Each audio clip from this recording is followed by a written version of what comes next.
the full moon is a catalyzer of what's happening now, right? So if you're thinking negative thoughts, or if you're really anxious, if you're desperate, if you're constantly arguing, then the full moon comes and boom, it catalyzes everything inside you, right? So try to prepare, let's say 1, 2 days before, right? So play some beautiful music around you, repetitive sounds to calm you and your inner child down. Well, hello, folks. Today I'm here with Jael Ortega, who I met a few months ago, and she runs a highly sensitive group on LinkedIn, which she's very kindly invited me to be part of. And it's all about highly sensitive people, and she's an energy intuitive and a very, very interesting character indeed. I've got no idea where today's podcast is going to go, but I just know it's going to go to a very interesting place. So thank you for joining me, Jael. Hello. Hi, Adam. Thank you so much for inviting me. It's a real pleasure, and I'm so looking forward to this because I'm really loving what you're doing. So, for people that don't know you, just how would you describe yourself? Okay, so I'll try something new today. So I'll say I am an energy intuitive and I love looking into people's souls and people's hearts and people's just emotions and energies, especially their aura, and read that beautiful information back to them. This is what I love doing. This is who I am. I love that. And how does that generally sort of show up? Who is attracted to you? Well, mostly I would say my tribe, my community are, let's just say people who are highly sensitive, empaths in general, people who are waking up now, for example, people who are becoming more aware of their hearts and their intuition or sensitivity. So they are attracted to us and the energy that we generate. Yeah. And what are say the typical problems that people come to you with? Okay, so mostly it would be people who want to know their life purpose, right?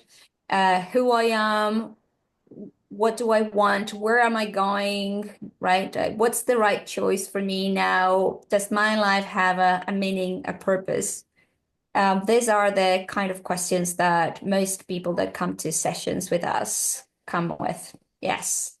That's pretty deep if we're going down the life purpose route. And what do you tend to find when people come looking for why am I here? What's the bigger picture of my life? I mean, how do you find people's or help them to find their life purpose? Okay, so it will be, so this is a process. This is not something that I do like just myself, right? So I'm assuming that the people that are attracted to your podcast and also to your sessions on YouTube are people who are asking themselves the same questions. So I'll dive deep in, right? So basically what happens is that my spirit guides, my angels and archangels communicate with the person that's asking those questions and also their spiritual team. That would be their angels, archangels, spiritual family, mentors, etc., right?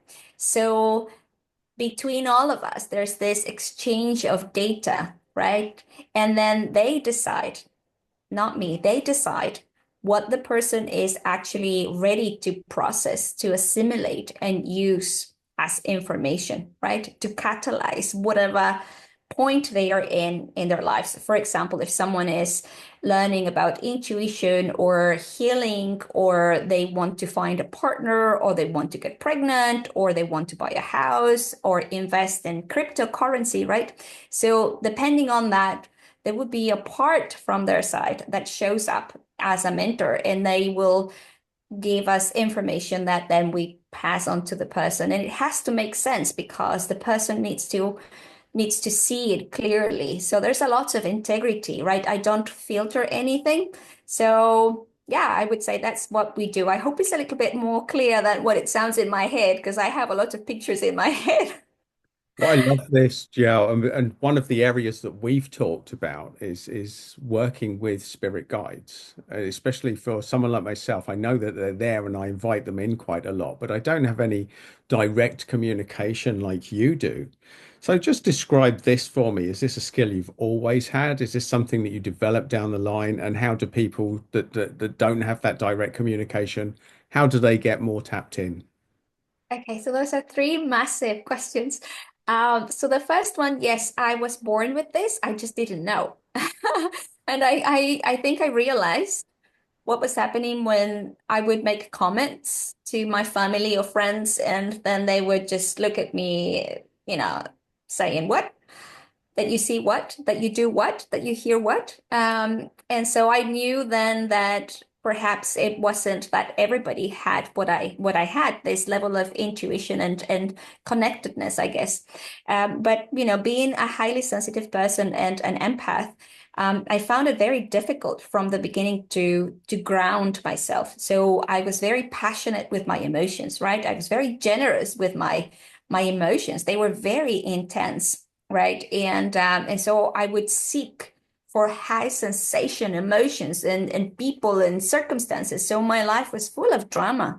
And I didn't know that I had developed a dependency that was very biological, right? My brain was very used to depending on the chemicals that I had to create and release to calm down, right? I was a very, I would say, lovingly now with my heart full of joy and love. I was a very problematic kind of person, and I didn't even know that. I used to believe in energy vampires and narcissistic people, and I would, be finger pointing at people and I couldn't understand what was happening because I was like I knew myself. I knew I was wonderful, right? So people can see that in me. But the experience people had was very different because for them it was, oh, Jael is intense, Jael is explosive. And I didn't see, that's not how I knew myself.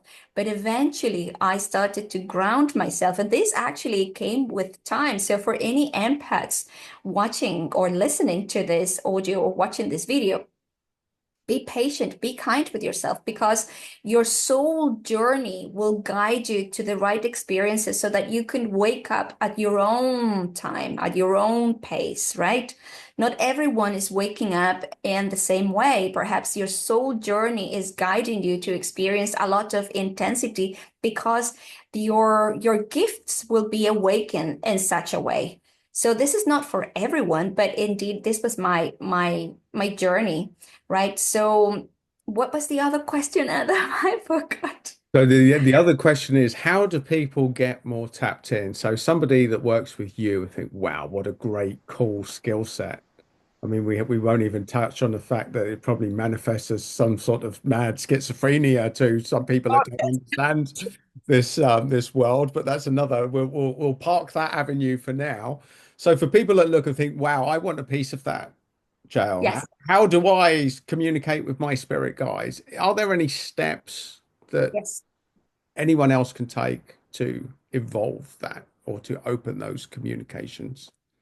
Yes. Okay. So I would say the first and foremost two things that you need to do before you drive yourself crazy because indeed for who I am and what I do, unfortunately, there are plenty of highly sensitive people or neurodiverse people that take a lot of drugs to avoid the overload of sensitivity and data, right?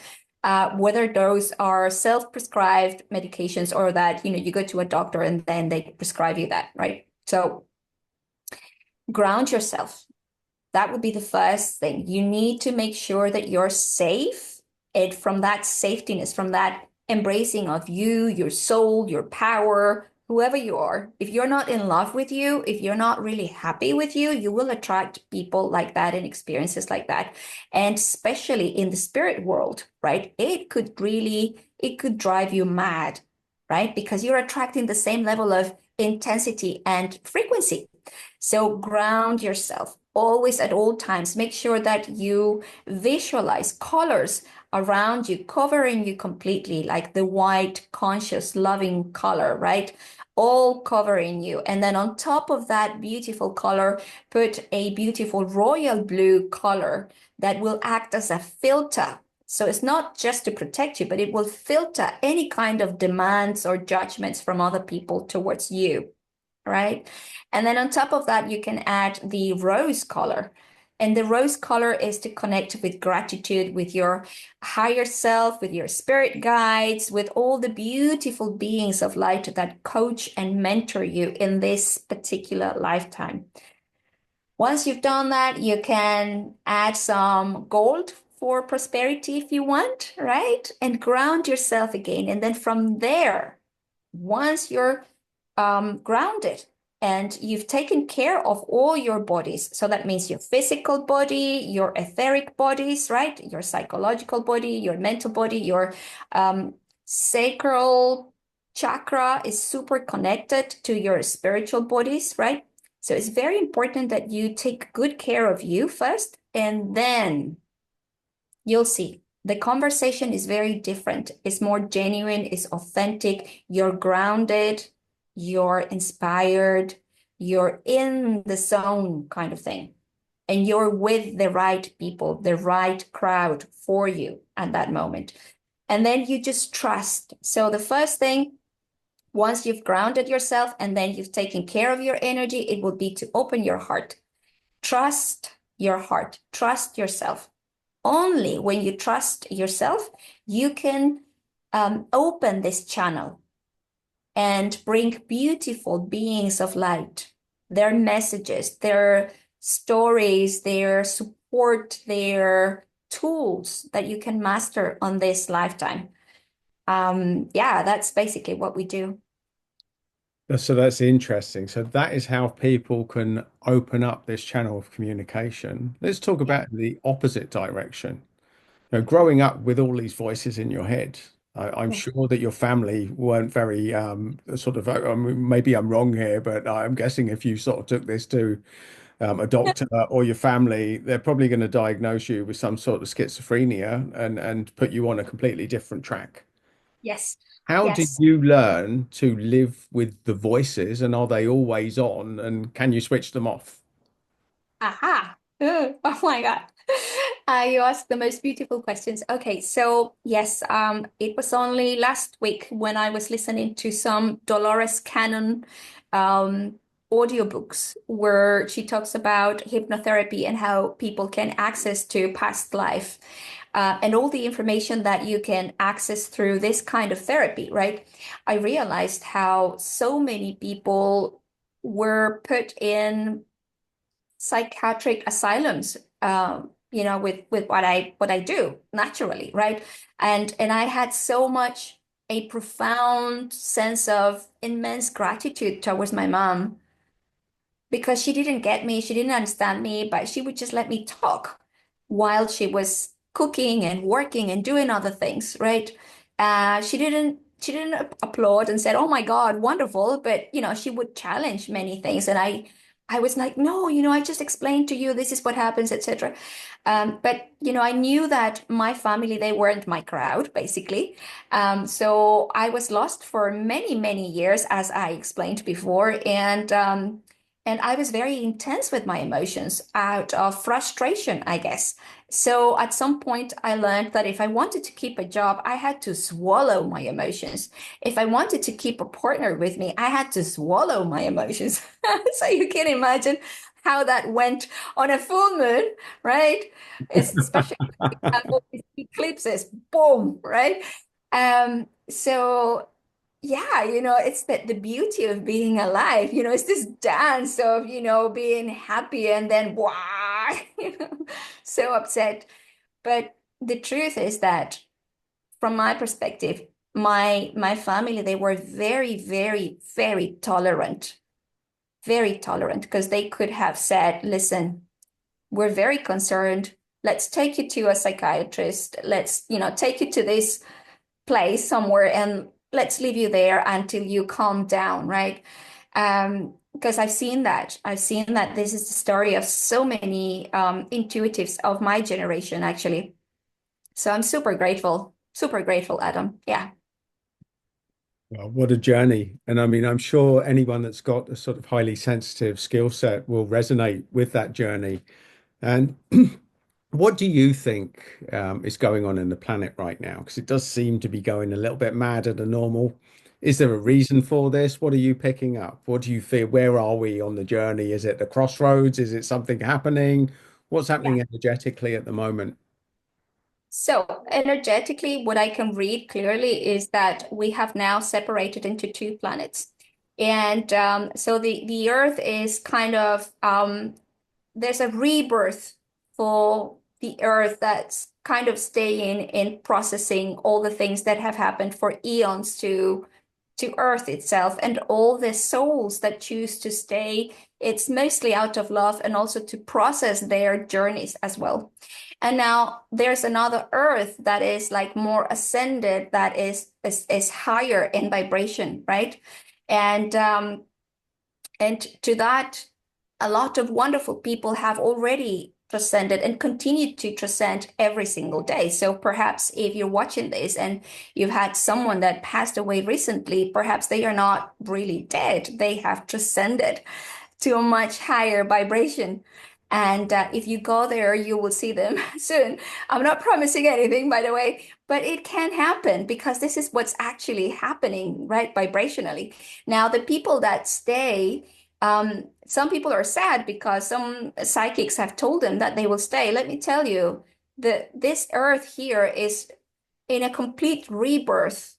It's trying now to process all the information that was not able to process before, and it's trying to also finish. I think what I'm getting right now is cyclic karma. That's not just from itself, but also the people that are in it. So don't be scared of what's happening right now. Indeed, we have separated. Indeed, a lot is going on right now.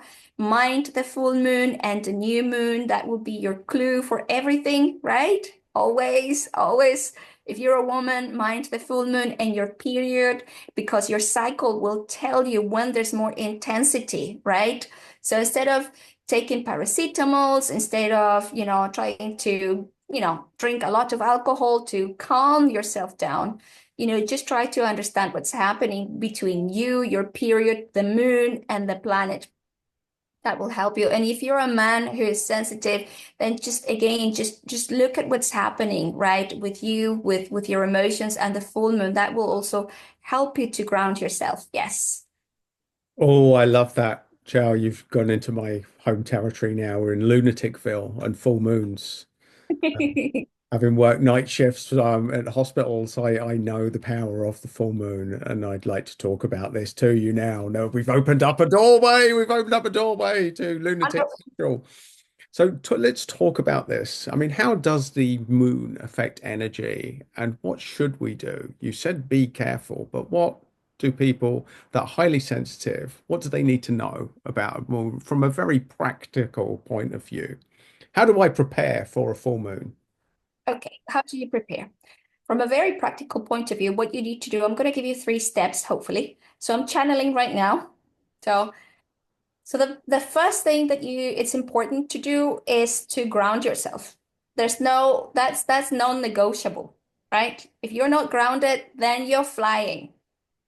And there's everything that's flying in that space, right? So, yeah, ground yourself so then you become more in your body, then you have more clarity, you owning yourself, your thoughts, your emotions. Second of all, play a lot of high frequency music in your home, especially where you are. If you're working, you can use your earphones, right? And so program yourself to receive the prosperity from the full moon. The full moon is a catalyzer of what's happening now, right? So if you're thinking negative thoughts, or if you're really anxious, if you're desperate, if you're constantly arguing, then the full moon comes and boom, it catalyzes everything inside you, right?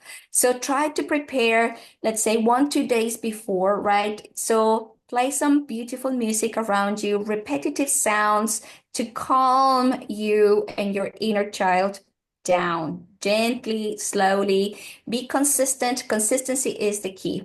And then the third thing will be, let me see, the third thing will depend on what kind of element is mentoring you. But let's just say, let me just look. Oh, yes, the colors. So colors around you, right? Try to keep your environment friendly. If you have in your where you're working or in your living room, pictures of animals that eat, let's say you have a lion or you have a bull, a massive bull with big horns, you will feel constantly threatened because your unconscious mind sees that predator there close to you, breathing on your neck. You might think, no, I've had this painting here for eons, like it doesn't matter. No, no. The mind, right? Your subconscious mind does not see the difference between a person and what's real and a picture close to you, right? So try to program your environment for times like this. I hope I have answered your question. Well, you have, and we're going to. You've opened up another very interesting door here because one of the things that I'm sometimes guided to get for people is the meaning of certain animals appearing up on there. Obviously, this is a little bit shamanic, and Yes.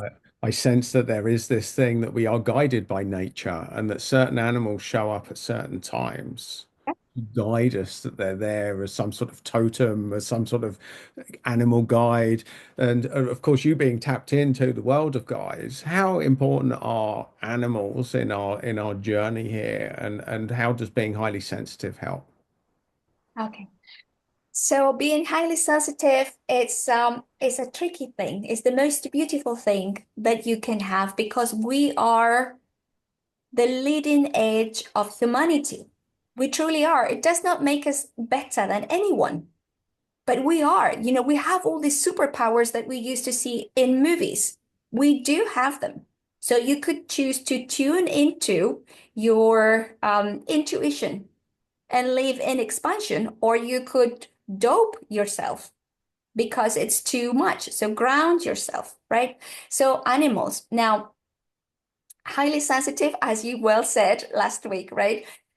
We tend to choose animals as our family. They are not just companions, they are our family.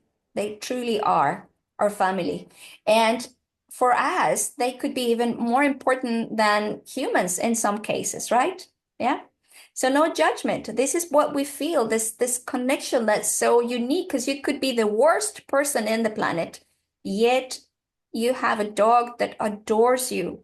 It sees your soul, it sees your spirit, it's devoted to you and with so much love. It feels divine. So animals are basically like angels here, right? They are our master teachers. They teach us love with so much kindness. So I would say that. And and yes, and whenever I go into an intuitive reading, one of the first things that I see, of course, is loved past ones, but sometimes it's also the spirit of animals that have been in that particular person's life or in previous past lifetimes. So that's amazing to see. That's really beautiful to see. And the message that they bring is always about love and kindness and prosperity and abundance and yeah, you name it. It's like it's just really beautiful. Yes, yes.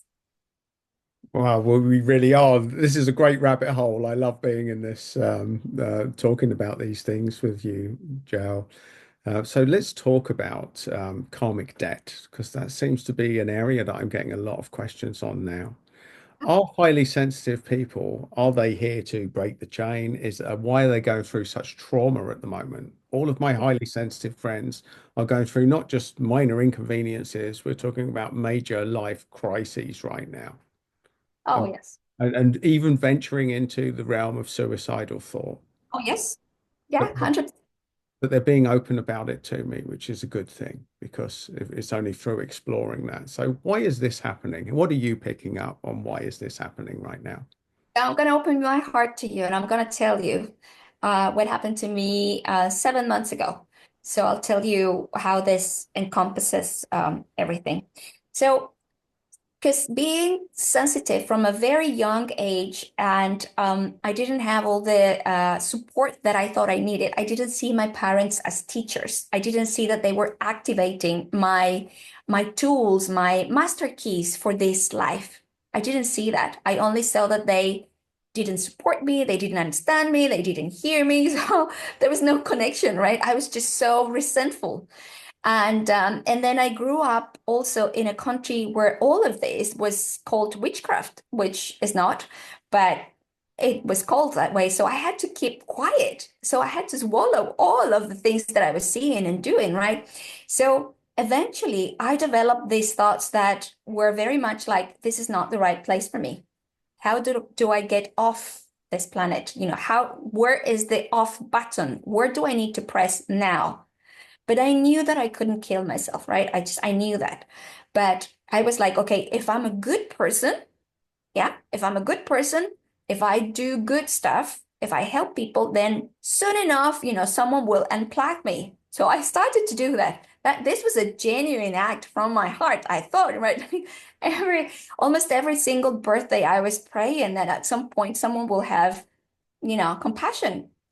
And but it didn't happen. It didn't happen. So every year, I would come and I would say, okay, so all right, so there must be a purpose for my life, right? And so it was very, very challenging. And eventually I was in a relationship with another highly sensitive person, but we couldn't understand each other. I separated from that relationship, and then I started to take care of my sister, who was a person who had multiple disabilities, and she had lots of challenges. She was working. She was amazing. She could speak. She could move. She was almost every day after she stopped taking all the medication that she was taking. Right, she was almost every single day happy. She had a lot of mental issues sometimes, but most times she was okay. So what I noticed was that when I started to take care of my sister, I was challenged in every way. I had to become a healer. I had to become a master of some kind. I had to become a psychologist. I had to become a psychiatrist, a healer, a mother, a sister. I had to become a carer, all in one. And so it was a tremendous point of expansion for me. It was very challenging, very difficult. And then my sister passed away roughly 7 months ago, and it was tremendous. It was difficult, right? It was because she was dying very slowly for 6 months, and it was a very challenging thing to see. But it was at the point when she passed away that I felt this strong drive for living that I never had before. That I'm waking up and I'm programming intentionally myself to say thank you, to say, wow, today my liver is working, my splint is working, my eyes can see, right? That's a plus in this world, right? So I would definitely encourage anyone, right, who's having suicidal thoughts to ask, whose thoughts are this? Hmm? Mm. Yeah. Who am I hanging out with? Yeah. Who is the crowd that who are the beings around me now, mentoring me, supporting me in these thoughts? What is actually happening? Because perhaps the thoughts that you're processing and that you're embracing as yours are not yours. So having energy hygiene is super important, especially when you're going through profound transitions in life, life defining transitions. Please do let me know, have I answered your question or have I opened more doors? Well, both, Joe. I mean, firstly, you've highlighted one of the most traumatic things that you can deal with, like the death of somebody really close, a brother or a sister. I mean, I guess if you're dealing with something like that, then that's pretty much as harsh as it gets from an energy perspective. And to see that you've taken such a positive, sort of profound take out of that. But the area that you've opened up that I'm really interested to pursue a lot is, as highly sensitive people, we do feel energy. And what you've done is you've identified something really important today, that if you're feeling suicidal, it may not even be your energy, that being sensitive, you're picking up on someone else around you, and that maybe this is a guide to start addressing stuff with the people that you're hanging out with. Because as we both know, that suicidal thoughts can present as laughy, jokey, having fun, and Yeah. then in the quiet, they're suicidal. So this is a really interesting point from a highly sensitive person's perspective. How do we know the difference? Okay. So, first and foremost, I would say pay attention to energy hygiene. Being sensitive, sorry, being sensitive does not mean that you have to embrace everything's and everyone's emotions and feelings. No, it actually means that you're more present. Yeah, you get to experience life from a different point, from a different perspective, right? And you can see that this is a rich world with experiences that you can take and that you can embrace if you want or not. Now, one of the things that I've seen that tend to be recurrent for us, highly sensitive, is that because we're so open and so sensitive, sometimes we might attract the wrong crowd, and not because we're emanating a vibration that invites or clicks to this frequency, but because energy that is detrimental or negative energy, whatever you want to call it, right? They actually feel in tuned with, well, they, for them, the most important thing is to grow and expand in themselves.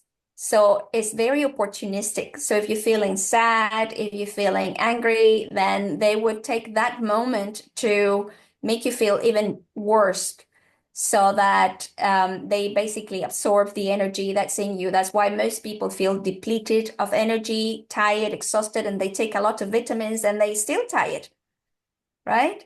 And they say, well, I'm investing this much money on treatments on the, I go to the gym, I have this and that and that, and it's not working. No, it's not that it's not working. It's just that perhaps you need to ground yourself a little bit more so that you could embrace your light with, with integrity rather than depending on whatever energy or frequency is around you and then embracing that energy, calling it yours. This is the problem that I think most empaths and highly sensitive people have, especially right now. But all you have to do, honestly, is really do a meditation, ground yourself, put colors that actually feel like wood around you. If your protection does not feel real, that when you touch it, you feel is there, then it's not working. So continue to practice. Consistency is key. Have I answered your question? You have, and as ever, yeah, we could probably go on this for weeks and have a conversation, just answering one question and then asking a couple more. But from a time perspective, what we should do is wrap this up, and possibly I sense that we're going to be having another one of these sometime soon. So let's just talk about for people that are interested in what you're doing and what you're working. How do they contact you? How do you work with them? I want to work with Jao. What do I do next? Okay, so before I answer to that, I just remembered something very important that belongs to the previous question. So to amplify your energy, please do ground yourself at all times and note that if you're a highly sensitive person or an empath, that you're processing a lot of other people's information. Let's say you're a massage therapist, you're an acupuncturist, right? Every time, or a hairstyler, right? So every time you touch people, you kind of attracting, absorbing their energy. So having energy hijack, I can see you're smiling. Having energy hijack is exceptionally I knew important it because was my hairstylist that got me, Yao. that's a great joke. Um, you see, what I've seen is that sometimes people get so terrified with their intuition because they might touch someone who has a lot of negative energy in themselves, and it's their job as a massage therapist, as an acupuncturist, to help them, and they might absorb the energy of the client, right? unconsciously. And so then they go off and then they start to have a lot of problems at home. They don't even know what's happening and they might end up taking drugs or alcohol. This is what I've seen a lot with psychiatrists, psychologists, coaches. Yeah. And so I would definitely recommend, please do be very compassionate with yourself, ground yourself at all times, and learned to distinguish what is yours and what's actually not yours so that you don't have to process, because there are some people who are very much able to process other people's energies and transmute them. But if you're not, then don't even think about it, right? So that was what I wanted to say. And also how people can work with me. Well, they can, visit my website. That's www.jaelortega.com. And I am on LinkedIn as well. So yeah, so they can find me anywhere. Yeah. Well, I'll put all the links in the description to the video for people to find you here, Yao. And I can certainly recommend. Yao runs a highly sensitive group on LinkedIn, so we've got lots of empaths there, lots of resources for people to get interested or to join the community. I'd really like to thank you for your time today and all of the good work you're doing. And I feel that we're just scratching the surface here, Yao. So I would say to anyone watching this video, obviously, this is an untapped treasure trove of questions and answers here. So ask your questions, and if we get enough interesting ones, we'll do another podcast, which I'd be very excited and look forward to doing. So thank you, Yao. Thank you for your time. Thank you for your energy, and thank you for your insight on today's podcast. Thank you so much, Adam. Thank you. Thank you.